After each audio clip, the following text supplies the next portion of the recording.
Olivas do Sul, um empreendimento 100% gaúcho que deu certo. Descaso, auditório da Casa de Cultura em Cachoeira está fechado há 2 anos. Olhos atentos às oportunidades, consultor de empresas traz orientações. Prédio da UERGS em Cachoeira será utilizado pela Universidade Federal de Santa Maria. Consumidores mais exigentes, consequência disso, adaptação, inovação e evolução das empresas. Nossa equipe conversa com o vice-presidente da Associação Brasileira de Franchising. Hoje é terça-feira, 10 de fevereiro. O NT Sul começa agora.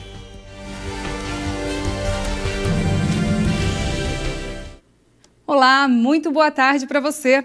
Hoje começamos o NT Sul com uma história de sucesso. Um empreendimento que, depois de muito suor e dedicação dos seus donos, consegue colocar no mercado o primeiro azeite de oliva extra virgem produzido em escala comercial no Brasil. Um orgulho para a cidade de Cachoeira do Sul.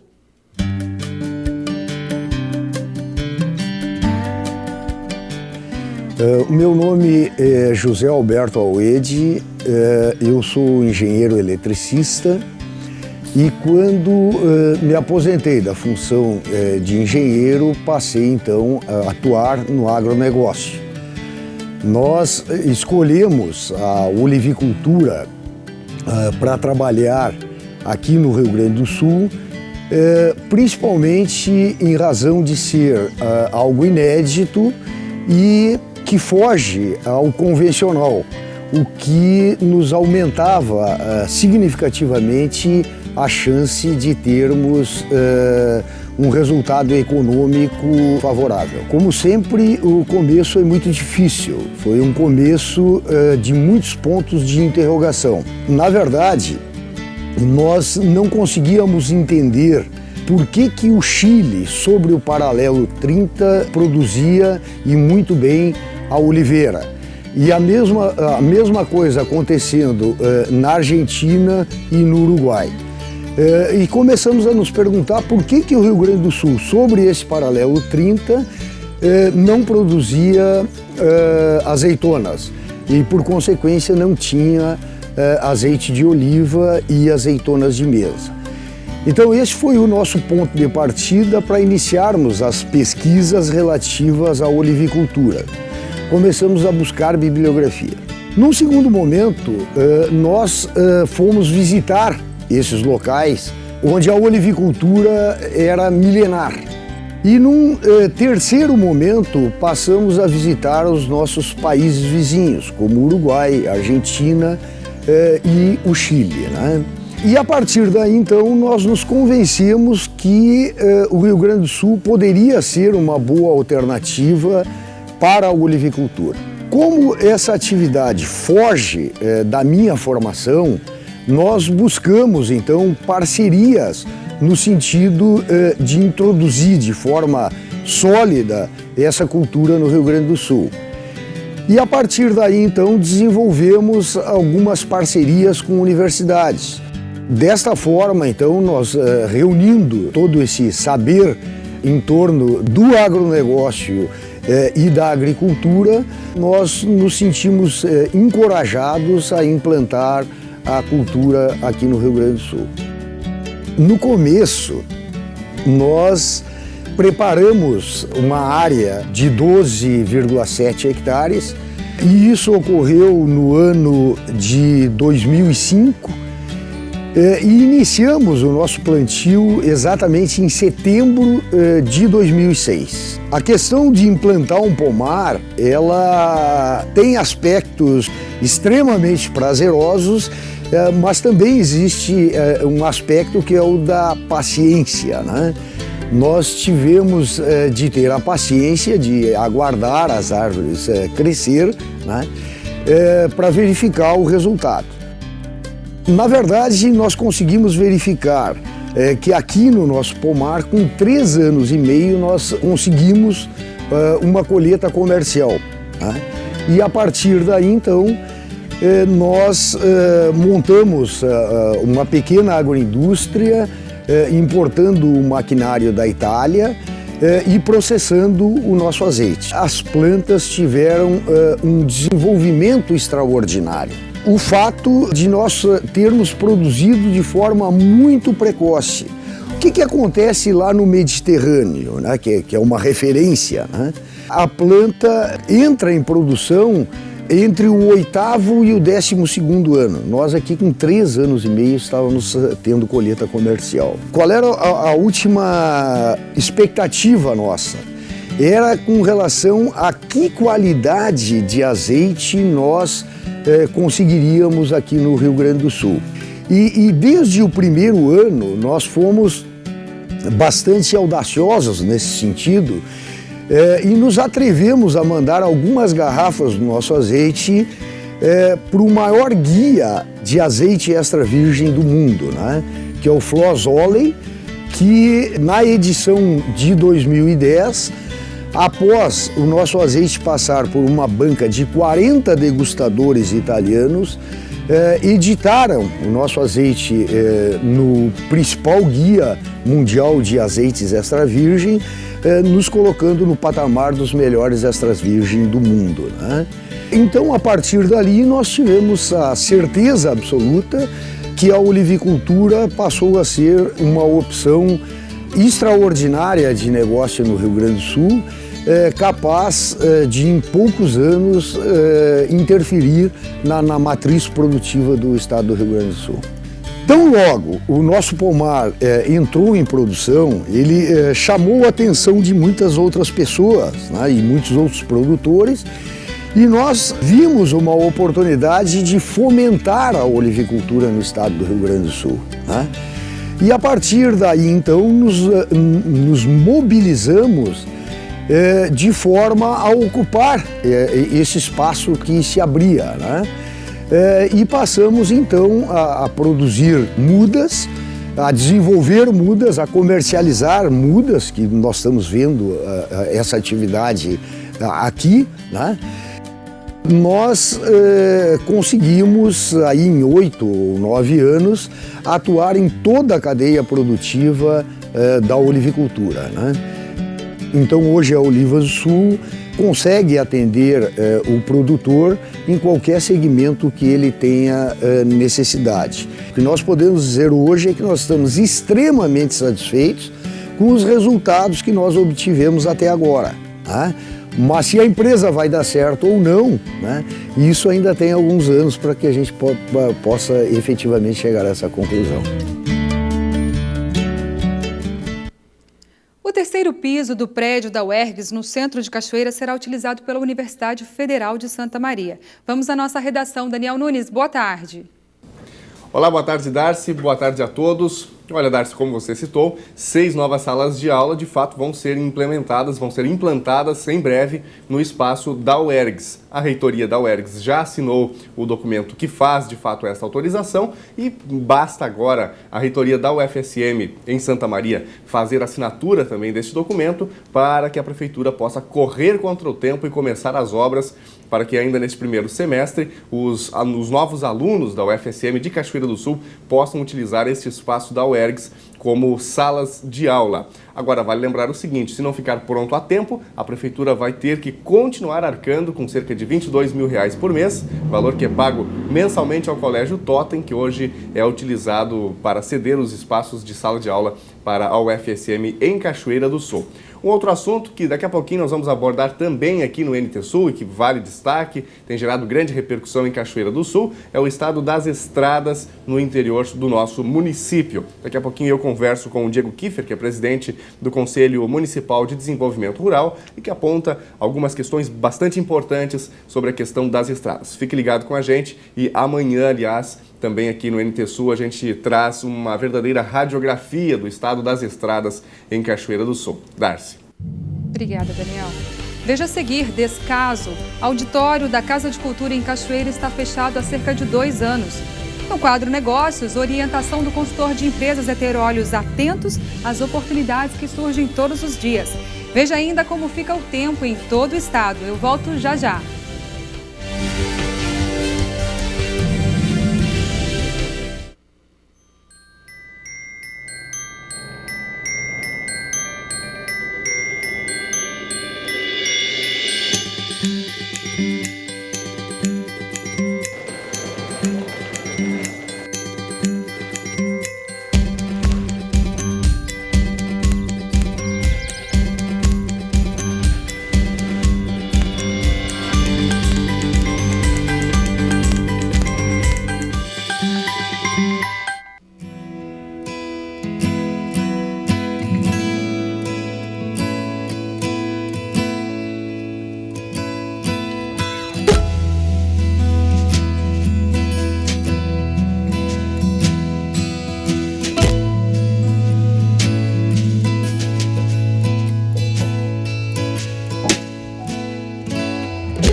auditório da Casa de Cultura de Cachoeira do Sul está fechado há cerca de 2 anos.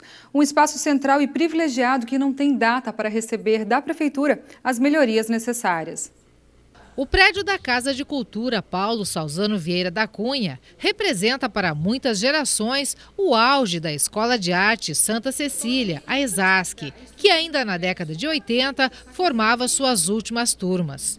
Do auditório, que foi palco de muitos eventos e atividades culturais, na parede ainda existe a pintura da época. A partir do incêndio na Boate Kiss, que resultou na ação mais rigorosa da fiscalização por parte do Corpo de Bombeiros, o auditório teve de fechar as portas. A tradicional e antiga construção não cumpre todas as exigências do Plano de Prevenção e Combate a Incêndio, o PPCI. Faltam itens como saídas de emergência, revisão da parte elétrica e acessibilidade. Nós estamos em vias de correspondências e trâmites com a Secretaria de Governo, a qual estamos vinculados, e a Secretaria de Administração, que a ela compete, não é, esse espaço. No andar superior do espaço cultural, existem pilhas de caixas com cadeiras, instrumentos musicais e equipamentos de som e vídeo já adquiridos com verba federal através de projeto da Associação Amigos da Cultura, a Amicos. Mas, por enquanto, é só. Quanto à reestruturação do auditório, ainda não há nada de concreto por parte da Prefeitura. Eu acho que tem que mandar um projeto para a Câmara, alguma coisa nesse sentido, que venha a sensibilizar o prefeito municipal e a Câmara de Vereadores, que a gente que trabalha na Câmara venha fazer, junto com o Executivo, a abrir esse espaço aqui. E quando se pergunta às pessoas sobre a importância desse espaço para a cena cultural da cidade, as respostas têm o mesmo perfil. Falta valorizar a educação, né? Eu acho que o espaço cultural tinha que ter sempre, assim, voltado para o povo, que é uma coisa bonita, uma coisa que as pessoas precisam cada vez ampliar mais a cultura. É um espaço porque Cachoeira está tendo muito pouco espaço para a cultura. Eu acho que é ruim, né? Tinha que estar aberto. Eu acho que é uma judiaria, né? Tem que abrir o espaço, porque faz falta, né? Faz muita falta. É muito bom esse espaço aí, é uma judiaria estar fechada. Lair Vidal acompanhou o auge da Escola de Arte Santa Cecília e a efervescência cultural que havia neste local. E hoje, no comando da cultura no município, ela se sente impotente. Para ela, mais do que lamentar o auditório fechado, há necessidade de mais senso de propriedade e exigência por parte da população. Deve haver um sentimento na comunidade de apropriar-se daquilo que é seu e ter voz ativa junto ao gestor, junto ao governo, e mostrar a carência, a necessidade, a urgência, né, para que o gestor veja, olha, isso não é só uma questão de quem administra, de quem está à frente, mas a cidade quer, o povo quer, a comunidade quer. Isso eu percebo que não, né? Que não há de parte da população esse sentimento. Falta mais ação. Muita ação, eu diria, muita ação. Aliás, diga-se de passagem, um povo que não vê na cultura uma prioridade, anda capenga, muito capenga. Olhos bem atentos às oportunidades que surgem todos os dias diante de nós. Essa é a orientação do consultor de empresas Leopoldo Brandt. É agora no quadro Negócios.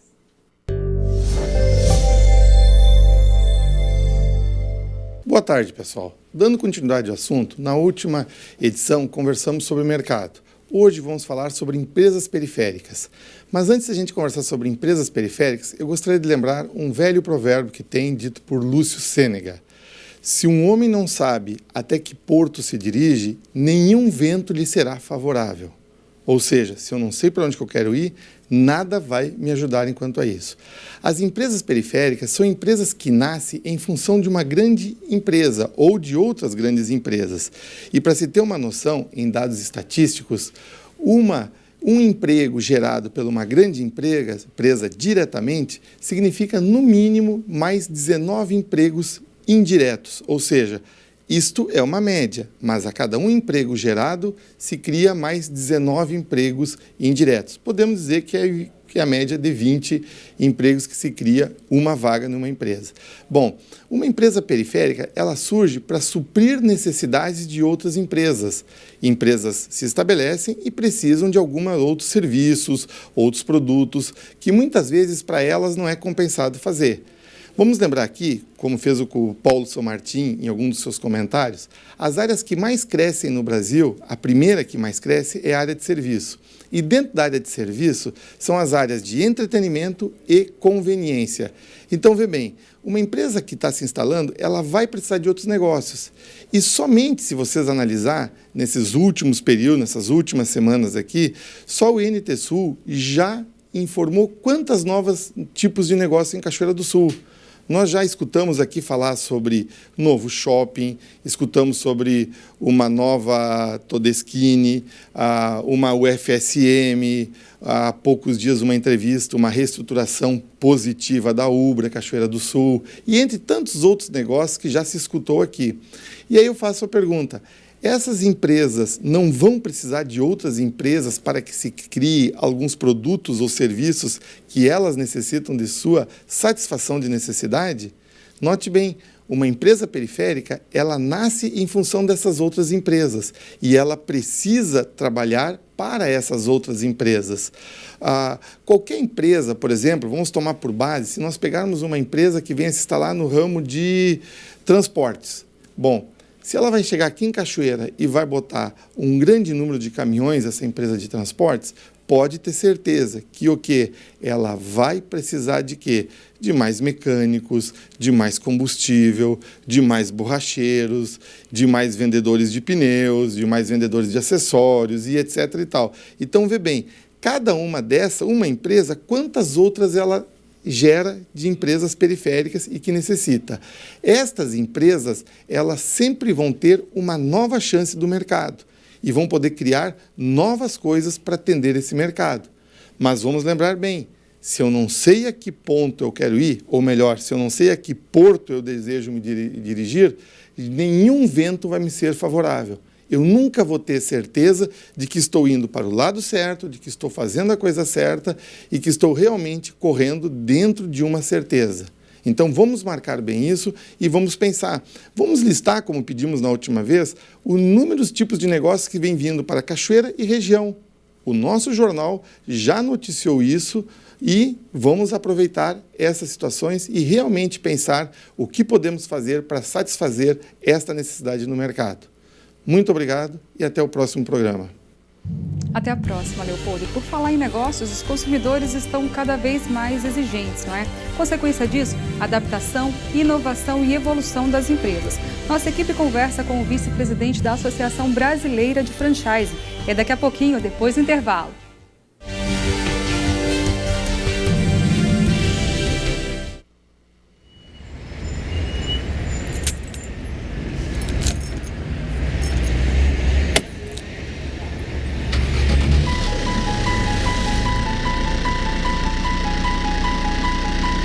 E a estrada da vida? Cheia de curvas, cheia de retas. Independente do ponto de partida, ela é feita para todos e tem um destino. Nela os atalhos não são bem-vindos. E o que importa mesmo é entender a mensagem de quem nos guia.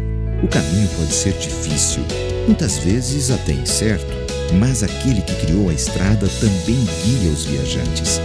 Por isso ele alerta, indica e avisa quão perto estamos do destino final. Mas se você se distrair e perceber que errou o caminho, pegar o retorno é sempre a melhor opção.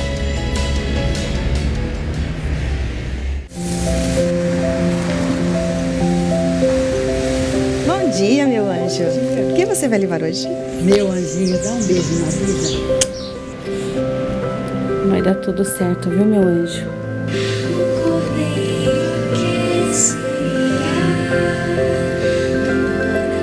Ela canta como um anjo.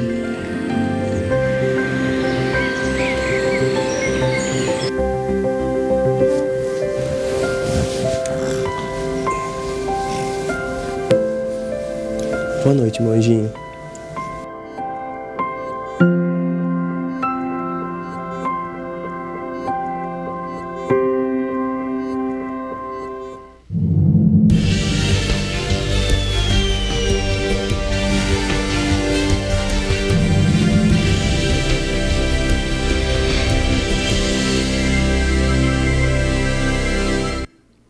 Diariamente surgem no mercado novos empreendimentos e empreendedores de diferentes perfis. Os consumidores estão cada vez mais exigentes e fica mais difícil agradá-los. Mas evolução e inovação são as palavras de ordem para quem quer se manter no mercado. Nossa equipe conversou sobre esses e outros assuntos com o presidente da Câmara de Dirigentes Lojistas de Porto Alegre, que é também vice-presidente da Associação Brasileira de Franchising.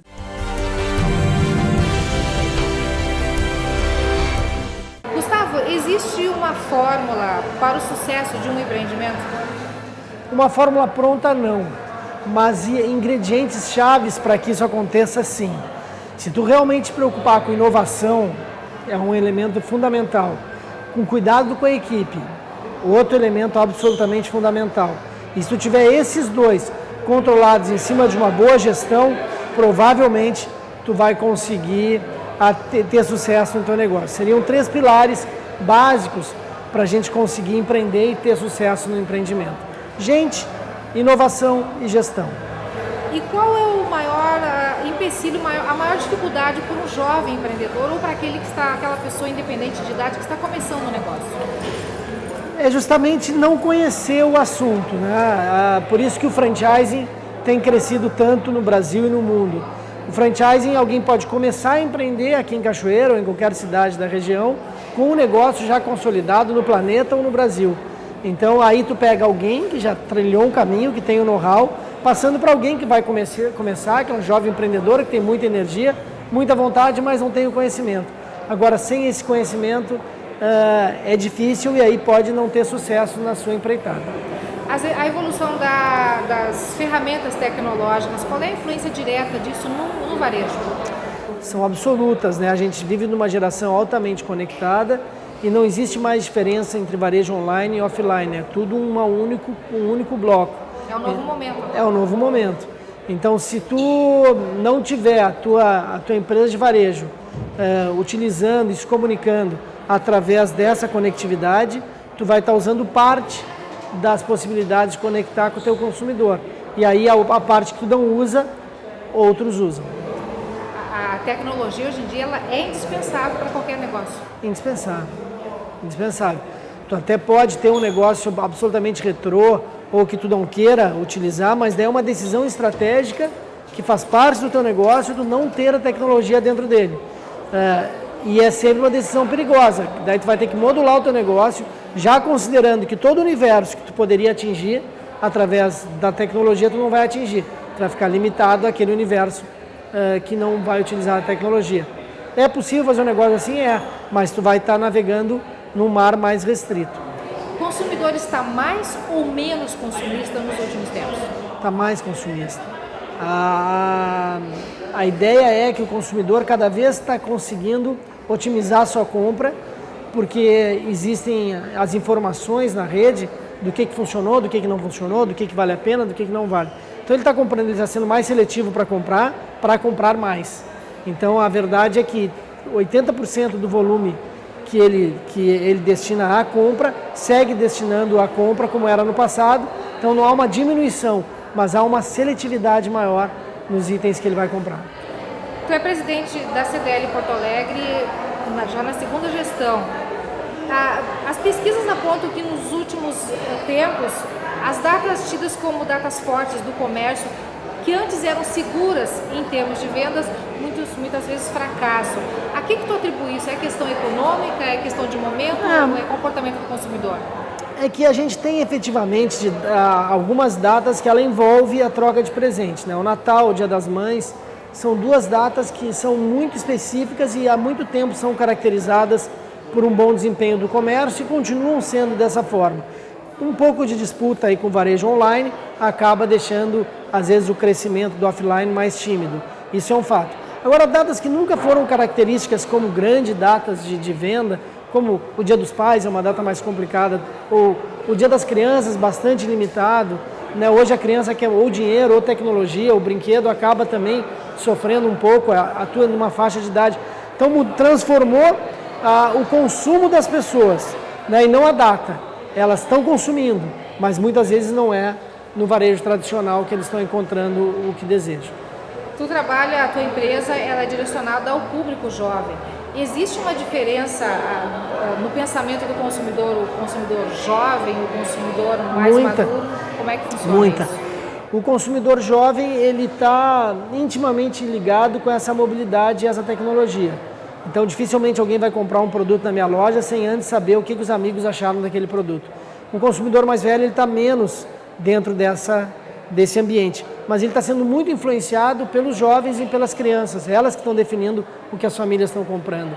Então acaba, de uma maneira indireta, mesmo esse mais velho que não tem tanta essa conectividade, sendo influenciado por alguém que tem. Na prática, tanto o mais jovem quanto o mais adulto estão transformando o seu ambiente de compra. Houve uma inversão nessa questão de influência. Absoluta. Era o pai que influenciava o filho, hoje é o filho que influencia o pai. Isso é bom? Eu acho... Não cabe a nós achar bom ou ruim, né? É a onda, a gente tem que surfar ela. Então, foi fruto de uma geração que a gente mesmo educou. Se a gente educou para isso, a gente dizer que a gente falhou ou deu excesso de carinho, ou de amor, ou de liberdade, é difícil.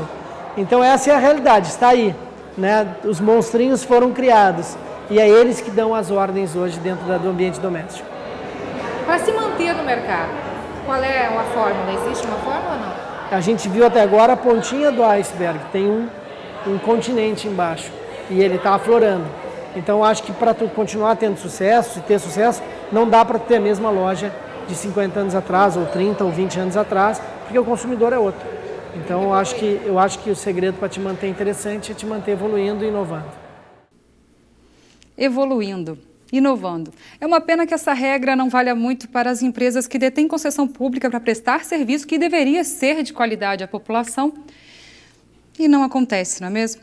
Paulo Sanmartin, o que dizer da Companhia Rio Grandense de Saneamento, a Corsan? Meus amigos da TV Cachoeira, eu juro de pé junto que gostaria de nunca mais voltar nesse assunto que eu vou tratar hoje. O assunto Corsan. Eu gostaria de constatar que eu não tinha razão quando eu lutava contra a renovação de contrato de Cachoeira com a Corsan sem licitação. Eu entendia como sendo um absurdo o prefeito de então dispensar a licitação de uma empresa sabidamente cheia de dificuldades. Mas, infelizmente, eu não consegui grande coisa.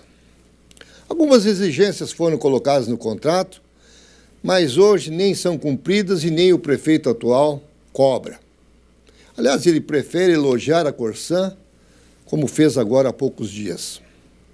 Ele, o prefeito atual, que apoiou, como vereador, essa renovação sem concorrência. Bem, mas estamos com o problema instalado. Tem faltado água como nunca faltou antes na história da nossa cidade.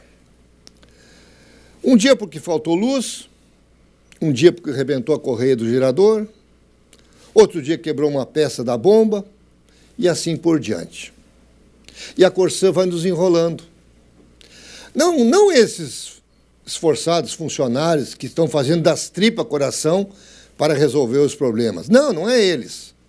É a empresa, a diretoria da empresa. A Corsan sabe, como eu sei e vou contar isso para vocês, que não é gerador que falta, não é equipamento de reserva, como estão falando. A solução para o nosso problema da constante falta de água é cumprir a norma brasileira que manda que as empresas fornecedoras tenham água pronta para consumo e armazenadas já em reservatórios elevados para 48 horas. Meus amigos, a Corsan teria que ter água pronta para 48 horas de falta de energia elétrica, por exemplo. Isto é a solução. Pergunto para vocês, nos últimos 40 anos, quantas caixas d'água foram construídas em Cachoeira? Quantas? 2. Pequenas. Se a Corsan quisesse realmente investir e resolver o problema, construiria várias caixas d'água, caixas grandes, e estaria solucionado o problema. Poderia faltar luz, quebrar o equipamento, cair um raio no gerador, qualquer pane que acontecesse, a nossa gloriosa Corsã teria 2 dias para consertar. Mas para isso teria que investir. Finalizando, meus amigos, a responsabilidade é da Prefeitura de Cachoeira do Sul, que dispensou licitação para uma empresa ineficiente. Foi o prefeito Guinatti quem dispensou, com o apoio do atual prefeito Neyron, que trabalhou incansavelmente junto aos vereadores para ver aprovado aquela dispensa de licitação. Está o pepino com a Corsã, mas a responsabilidade continua sendo do Poder Público Municipal, que é o concedente do serviço. Aliás, em Santa Maria, o Ministério Público entrou contra o prefeito pela ineficiência da Corsã. Talvez seja a hora de isso acontecer por aqui também. Por hoje é isso, meus amigos. Voltarei na próxima terça-feira com mais um comentário. Até lá e muito boa tarde.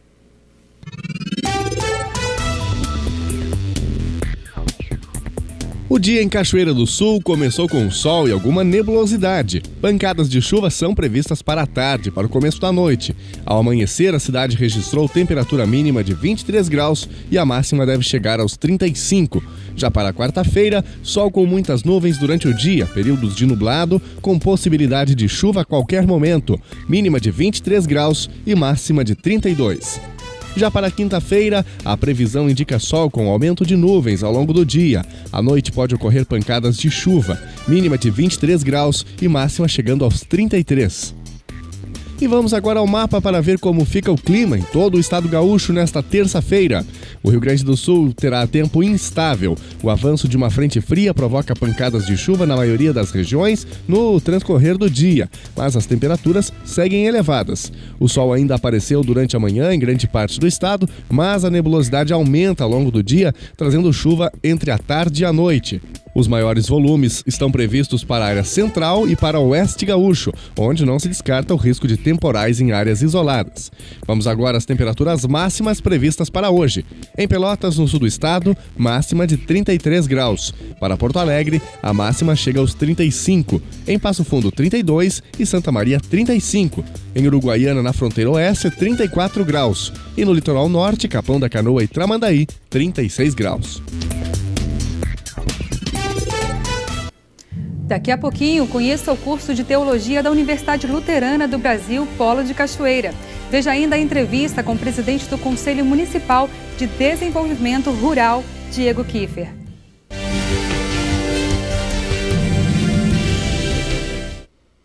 Participe de nossa programação. Acesse novotempo.com/NTSul. No site, acesse o link Você Repórter. Preencha com seus dados e envie sua sugestão de reportagem ou pergunta para os nossos comentaristas. novotempo.com/NTSul.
Recebemos aqui no NT Sul o presidente do Conselho Municipal de Desenvolvimento Rural de Cachoeira do Sul, Diego Kiefer.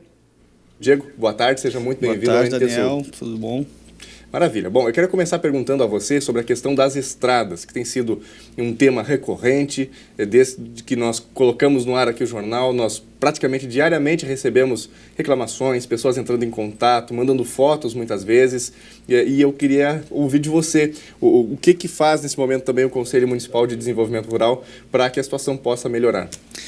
Então, Daniel, o nosso conselho tem essa responsabilidade, né, de fiscalizar e deliberar todas as ações para o meio rural do município. Nós temos já há um tempo que nós viemos cobrando muito o município, muito o setor público, prefeitura municipal, com relação às estradas, inclusive também sentando junto e tentando construir estratégias para a resolução desse problema, que é um problema histórico do município. Isso é uma coisa que a gente tem que levar em consideração, né?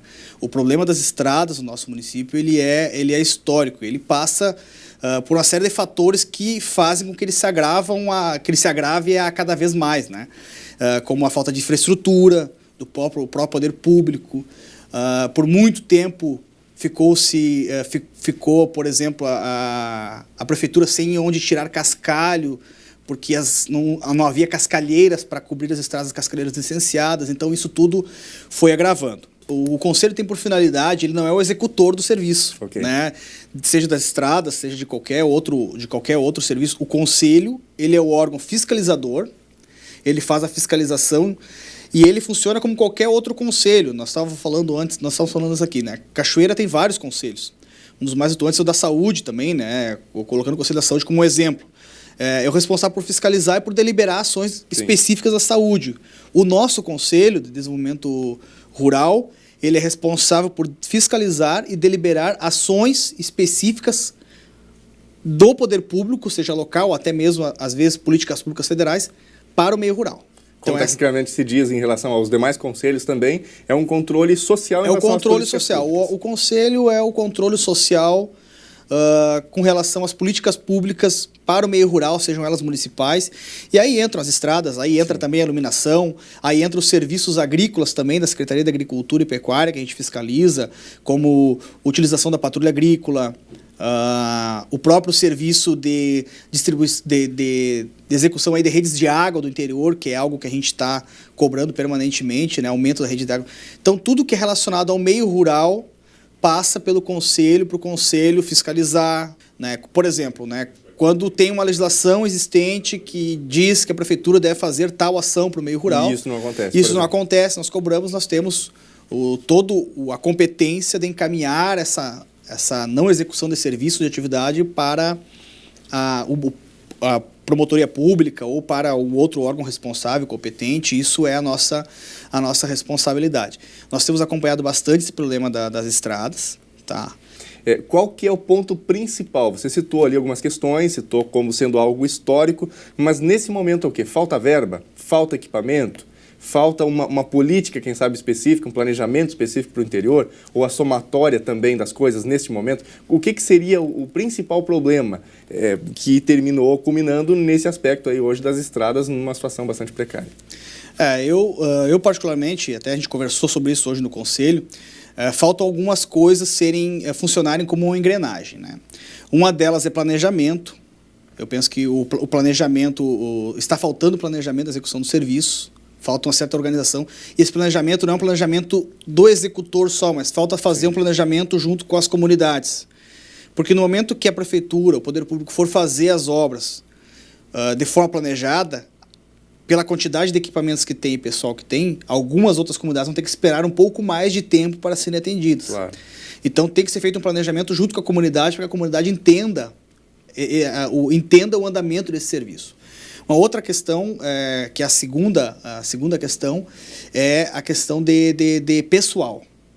Hoje, a nossa prefeitura, nosso poder público, carece de servidores que tenham a competência, a responsabilidade de fazer esse serviço. Então até tem equipamentos, porque, por exemplo, né, foram adquiridos nos últimos anos muitos equipamentos, patrolas, né, e equipamentos para trabalho nas estradas, mas ainda carece muito com os servidores. E um outro detalhe que é muito importante, que poucas pessoas sabem, que a gente acompanha bastante, é a questão da manutenção, por exemplo. Então, acontece muitos casos que os equipamentos estragam, e aí, como o poder público não funciona como uma empresa estragou um equipamento, tu vai lá, compra a peça e manda arrumar. Do poder público é diferente, tu vai lá, estragou o equipamento, tem que licitar a peça, demora 30 dias o prazo da licitação, depois mais... Então, esse processo todo vai atrapalhando o andamento. Só que nós, do Conselho, a gente pensa que com um planejamento, isso conseguiria ser resolvido de uma forma mais rápida, quando tu tem um plano de ação, quando tu tem um planejamento, sabe a comunidade que tu tem, tu trabalha com a quantidade de servidores e equipamentos que tu possui, né? Então essas coisas tem que... o planejamento das ações é o principal. Equipamentos a gente sabe que tem. Uma outra questão importante que sempre faltou, né? Nossas estradas do interior tem muito barro. Para resolver o problema do barro com cascalho, né? Nós temos hoje muitas cascalheiras licenciadas no município, eu acho que passam de 5 cascalheiras que nós temos licenciadas no município. Essas cascalheiras, né, têm condições de suprir a necessidade. Só que Cachoeira tem uma malha viária no meio rural de 3.600 quilômetros, não estou afirmando que seja, mas em torno disso, em torno de 3.600 quilômetros da estrada de chão, né? É muita estrada, que só com planejamento construído com as comunidades que tu vai conseguir resolver. Né? Por que construir com as comunidades? Porque no momento que for feito o serviço em uma comunidade, outras vão ter que ficar esperando.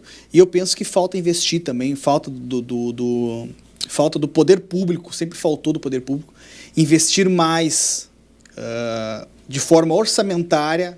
Faltaria a verba, então. Nessas pastas do interior, principalmente. Principalmente na contratação e valorização de servidores. Principalmente nós cobramos bastante, né? Nós, no Conselho, cobramos muito do poder público, né? Acaba sendo feito um serviço bem razoável, um serviço bem superficial, que ele resolve, só que ele dura até a próxima chuva, ou ele dura até o próximo momento de trânsito daquela comunidade. Daqui a pouquinho o buraco está aberto de novo. Daí não é feito um serviço que demore mais tempo, que faça com mais planejamento, com mais eficiência, com auxílio técnico necessário, que é engenheiros que vão poder dizer qual é o tipo de cobertura a ser colocado naquela estrada, né? Então é esse o tipo de planejamento que a gente fala que falta. Diego, eu queria que você explicasse para o telespectador sobre a questão do que significa na prática isso, no que impacta, por exemplo, a falta de investimento em estradas do interior, porque talvez nós possamos estar falando sobre a necessidade de investimento, sobre a necessidade de se melhorar, de ter estradas mais bem conservadas, e talvez daqui a pouco possa estar soando também como a cobrança simplesmente pela cobrança. O que significa, por exemplo, ter uma estrada com má condição aí para que o agricultor possa trabalhar? A má conservação das estradas, assim como a não existência de qualquer outra ação para o desenvolvimento rural, que a estrada entra dentro desse processo, interfere diretamente também na economia da área urbana, interfere na questão da saúde da população. Hoje, no interior, transita-se toda a safra, tanto que vai ser colocado lá, adubo, semente, como o que vem de lá depois, o que é colhido de soja, o que é colhido de verduras, tudo vem do meio rural. A nossa alimentação mesmo, né, a agricultura de Cachoeira consegue, o tomate que está no supermercado, a alface, todos esses produtos vêm do meio rural de Cachoeira do Sul. Nós tendo estrada em más condições, nós temos desgaste de veículos, o que alteram também o preço desses produtos que são comercializados com esses veículos. Então, tudo interfere, tudo está girando, tudo faz parte de uma engrenagem do desenvolvimento rural. Quando a gente fala de desenvolvimento rural, o pessoal pensa que é só o campo, né? Só lavoura. É só lavoura. Não é. É bem pelo contrário. O desenvolvimento rural, ele passa até pela forma como a área urbana se comporta com relação ao meio rural. E essa parte de investimento, por exemplo, a ausência de investimento no campo, ela interfere diretamente na cidade. Okay. Sem investimento no campo, a gente tem menos pessoas morando lá, cada vez menos pessoas indo embora do campo à cidade. E o investimento no interior, ele é uma forma bem estratégica de desenvolvimento de uma cidade. Todo, né? Do todo de uma cidade. Isso é bem Até estratégico. porque o Rio Grande do Sul como um todo, né? Bom, nos últimos anos em que o PIB foi bastante expressivo, que teve crescimento expressivo, foi muito também ligado à agricultura, à expansão da soja, enfim, de outras culturas, que Cachoeira também é uma das campeãs, né? Então, inclusive, até sair um pouco da área que a gente domina, que é a parte mais do agronegócio em si, mas a nossa economia do Rio Grande do Sul, nos últimos anos, né, o que salvou a economia, de fato, do Rio Grande do Sul foi o campo, foi o setor agropecuário, produtor de alimentos, produtor até de commodities, né, mas foi o campo que salvou a economia. E tem se notado que as prefeituras, principalmente, têm colocado pouco recurso no meio rural, assim. Recurso que eu digo nas secretarias responsáveis por tratar do meio rural. Bom, você falava antes aqui, comentou um pouquinho sobre o setor agropecuário, e você me falava em off antes sobre um fundo agropecuário que existe em Cachoeira do Sul e que se trabalha hoje num processo de reformulação. Conta pra gente, por favor, Diego. Bom, Daniel, a gente está, hoje até inclusive nós estudamos isso, a gente está aprofundando isso. Tem uma lei no município aqui de 88, uma lei que foi criada em 88, que criou o Fundo Municipal de Desenvolvimento Agropecuário, que é um recurso que a prefeitura deveria utilizar, né, para fornecer financiamento aos agricultores, para investir na produção, investir em calcário, investir em setores da produção agrícola do município. Sim. Aí a lei desse fundo está desatualizada, teve algumas alterações, então nosso foco agora do Conselho de Desenvolvimento Rural, para de início agora desse novo mandato que nós temos, é trabalhar para que seja recolocado em condições de uso esse fundo. Essa é a nossa intenção. Então, hoje nós já fizemos um estudo de todas as leis existentes, tiramos uma comissão que vai estar se reunindo no próximo dia 20 de fevereiro, que vai refazer esse estudo, aprofundar, né, até para propor uma proposta nova de legislação, né, que daí nós vamos fazer a parceria isso com a Câmara de Vereadores do município, né, para propor uma legislação nova para colocar esse fundo que existe, né, existe a lei, existe esse fundo, ele é existente, para colocar esse fundo em condições pleno de uso conforme ele foi criado e pensado lá em 88, né, adequado à nossa realidade atual.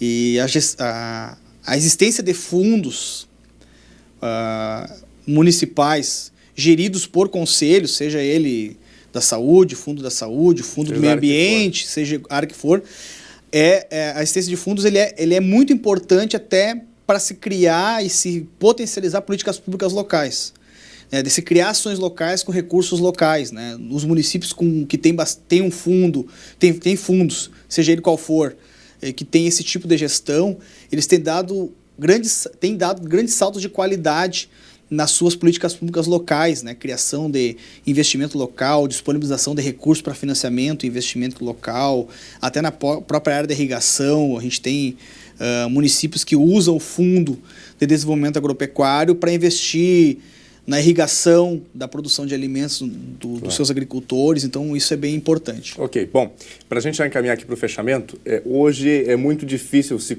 consolidar qualquer política sem que haja articulação. Né? Tanto que, se tratando de partidos políticos, por exemplo, não se faz um governo sem que hajam ali vários partidos engajados em um projeto e assim por diante. Como é que funciona a articulação do Conselho em relação à Prefeitura? Como que está essa relação hoje? O Conselho de Desenvolvimento Rural ele é um órgão da sociedade civil. Sim. Certo? Ele não possui partido, né, e nem identificação com nenhum partido. Então, a gente espera muito de qualquer administração que o Conselho esteja trabalhando, fiscalizando, a gente espera que sempre faça aquilo que está previsto de ser feito, né? Então, nós estamos esperando bastante coisa aí, bastante ações do governo municipal, né, que nossas cobranças, as coisas que o Conselho tem cobrado sejam cumpridas, né? Isso para nós é bem importante e o compromisso com o meio rural por parte da Prefeitura Municipal já nos foi garantido, só que a gente está esperando realmente um pouco mais de ação. A gente esperava um salto muito grande de qualidade e em ações do poder público municipal para o meio rural, e isso a gente não teve resposta ainda, nós estamos ainda aguardando esse salto de qualidade. A gente espera ainda, né? E nós do Conselho somos parceiros para desenvolver qualquer ação, isso todas as entidades, o pessoal é bem parceiro mesmo. As entidades que participam do Conselho levam muito a sério a sua responsabilidade dentro do Conselho de Desenvolvimento Rural, bem como também na sua ação diária aí, na luta para a gente fazer o nosso desenvolvimento rural aí de Cachoeira do Sul acontecer de fato. Ok, bom, conversamos aqui no NT Sul com o Diego Kiefer, ele que é presidente do Conselho Municipal de Desenvolvimento Rural. Diego, muito obrigado pela atenção e sucesso nas atividades deste ano de 2015, que ainda está começando, certamente com muitas demandas para este ano, não é, lá no Conselho, e sucesso nas atividades. Obrigado, Daniel, agradeço o espaço, né? Nós estamos à disposição aí também para colaborar com a emissora e sucesso também no novo programa que vocês estão fazendo, que está sendo muito importante aqui para o nosso município. Ok, muito obrigado. Veja agora o que o curso de Teologia da UBRA oferece a você e em quais áreas o teólogo poderá atuar.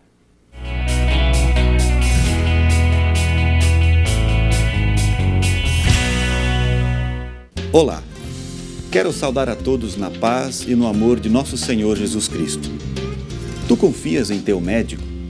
Creio que sim, até porque ele estudou bastante para te orientar quanto aos cuidados com o corpo. Nele tu depositas a certeza de que a tua saúde está bem guardada. E o teu espírito? A tua alma? Tuas esperanças futuras de discernimento contra a fé? Deus? E o teu relacionamento com Ele? Tens uma pessoa preparada para te orientar? Uma pessoa que, além de vocacionada para o ministério, tocada pelo Espírito Santo, mas também está preparada academicamente? Nosso Brasil, além de miscigenado, é um dos países mais sincretistas do mundo. Aqui temos praticamente todas as expressões religiosas convivendo em clima de tolerância com o cristianismo. Então, permita-me apresentar-te o curso da Ciência de Deus, a Teologia. O curso, partindo dos ensinos da teologia cristã, e em diálogo com outras ciências, visa capacitar profissionais para exercer a função de teólogos, educadores, cuidadores e líderes cristãos. Estes vão adquirindo e compartilhando conhecimentos que alcancem e edifiquem o ser humano em sua formação existencial e espiritual. Numa perspectiva que transversaliza o conhecimento das diferentes áreas e saberes da teologia, como a sistemática, bíblica, exegética, histórica e prática, o aluno do curso de teologia é preparado para compreender, relacionar, interpretar e aplicar tais conhecimentos num mundo em constantes transformações sociais, culturais, espirituais e teológicas. Além disso, o teólogo será capacitado a perceber e diagnosticar as moléstias, os males e os desafios espirituais, religiosos e sociais do mundo atual, respeitando a complexidade e singularidade da pessoa humana. Também estará apto a propor orientações, intervenções e soluções de caráter preventivo e terapêutico nos âmbitos individual e coletivo, embasados em sólidos conhecimentos teológicos. O curso de Teologia da UBRA nasceu em 1989, sob a preocupação de uma formação teológica de qualidade, comprometida com uma prática social. 10 anos depois, o Ministério da Educação e Cultura reconheceu a teologia como curso superior no Brasil. E no ano 2000, o curso é reconhecido pelo Ministério como sendo o primeiro curso de teologia oficialmente reconhecido no país.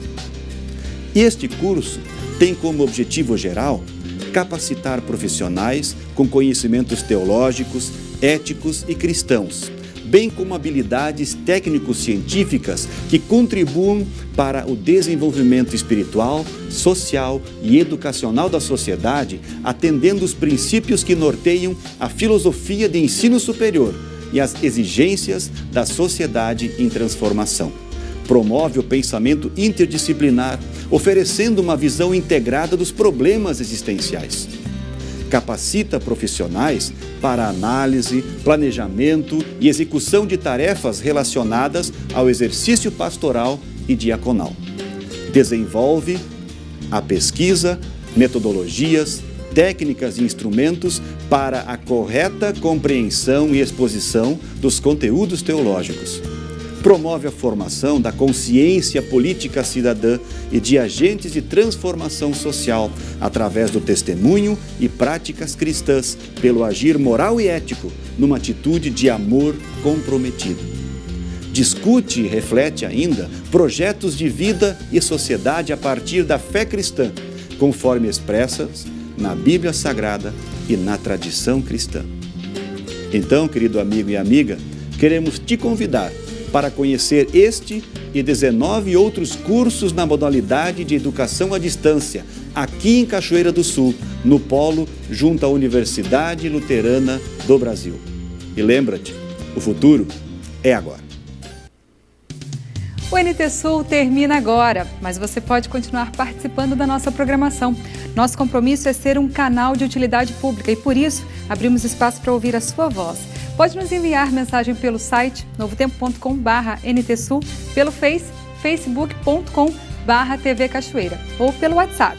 Código de área 51, telefone 99170018. Ótima tarde para você e até amanhã ao meio-dia.